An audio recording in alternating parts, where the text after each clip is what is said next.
ఆంజనేయ స్వామివారిని దర్శించుకోవడం జరిగింది.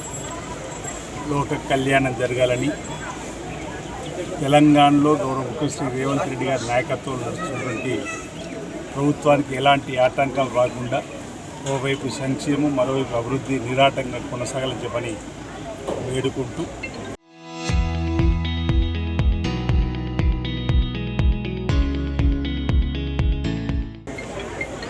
ఈ ప్రాంతంలో ఓవైపు దక్షిణ కాశీగా వెలిసినటువంటి రాజరాజస్వామి ఆలయం, మరోవైపు గోదావరి తీరాన శ్రీ లక్ష్మీనరసింహ స్వామి ఆలయం, ఇక్కడ కొండగట్టు దేవాలయం. అనేక మంది భక్తులు స్వామివారిని దర్శించుకొని ఆశీస్సులు పొందే క్రమంలో రాష్ట్ర ప్రభుత్వం కూడా సనాతన ధర్మాన్ని కాపాడడానికి గౌరవ ముఖ్యమంత్రి శ్రీ రేవంత్ రెడ్డి గారు ప్రత్యేక చొరవతోటి ఆయా జిల్లాల నుండి శాసనసభ్యులు, ఆయా జిల్లాల మంత్రుల యొక్క కోరిక మేరకు దేవాదాయ శాఖ మంత్రి సురేఖ గారు ప్రత్యేకమైనటువంటి దృష్టిని చేపట్టారు.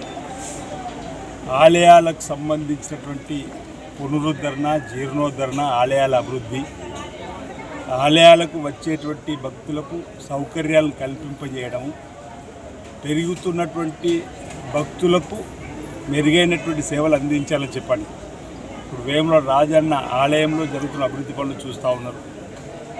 బాజర్ నుంచి భద్రాచలం వరకు ఈరోజు మధ్యలో కాళేశ్వరం సంబంధించినటువంటి శ్రీ ముక్తేశ్వర స్వామి సన్నిధిలో ధరపు లక్ష్మీస్వామి భవిష్యత్తులో కొండగట్టులో కూడా అభివృద్ధి జరపాలని చెప్పే క్రమంలో భద్రాచలం దేవాలయం, సీతారామచంద్ర స్వామి ఆలయాన్ని అభివృద్ధి చేయాలని, మంచి రేవుల దగ్గర శ్రీ ఓంకారేశ్వర స్వామి ఆలయాన్ని మహానగరంలో ఏర్పాటు చేసే విధంగా ఈరోజు ముఖ్యమంత్రి రేవంత్ రెడ్డి గారు ఆధ్యాత్మిక భావాన్ని పెంపొందించే క్రమంలో సుమారు 2000 కోట్ల రూపాయలు వెచ్చించి అభివృద్ధిలోకి తీసుకొని పోవాలి. గోదావరి పుష్కరాలకు కూడా నిధులను వెచ్చించినటువంటి క్రమంలో అంటే ఆధ్యాత్మికమైన భావాన్ని పెంపొందించడం, లోక కళ్యాణం జరిగే విధంగా ఆయా దేవాలయాలు ఉన్నటువంటి అమ్మవారు స్వామివారి ఆశీస్సులు అందరికీ అందేలా చేసేటువంటి కార్యక్రమం ప్రభుత్వం కృతనిశ్చయంతో ముందుకు పోతున్న సందర్భం.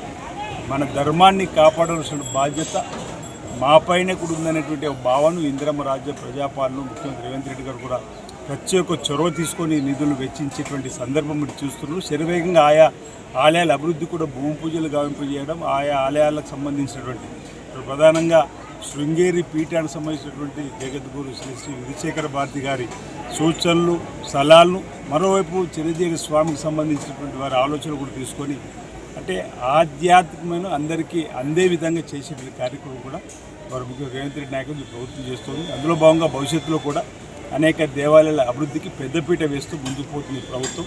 తద్వారా లోక కళ్యాణం జరగాలి, సకాలంలో చక్కటి వర్షాలు బ్రహ్మాండంగా పడి పాడి పంట బ్రహ్మాండంగా పండి రైతు వర్గంతో పాటు అన్ని వర్గాలకు సుఖమయ జీవితంతో, ఆనందమయ జీవితంతో, అష్టైతో, ఆయుర్వేదంతో ఉండే విధంగా ఆ ఆశీస్సులు అందాలని ఈ సందర్భంగా ఆంజనేయ స్వామిని వేడుకుంటూ ప్రభుత్వం ఈ జీర్ణోద్ధరణ, అభివృద్ధి, ఆలయాల విస్తీర్ణకు సంబంధించినటువంటి పెద్దపీట వేస్తుంది. సుమారు 2000 కోట్ల పైచిలకు నిధులు వెచ్చించే మాట ఈ సందర్భంగా తెలియజేస్తూ అందరికీ నమస్కారం తెలియజేస్తా ఉన్నాను.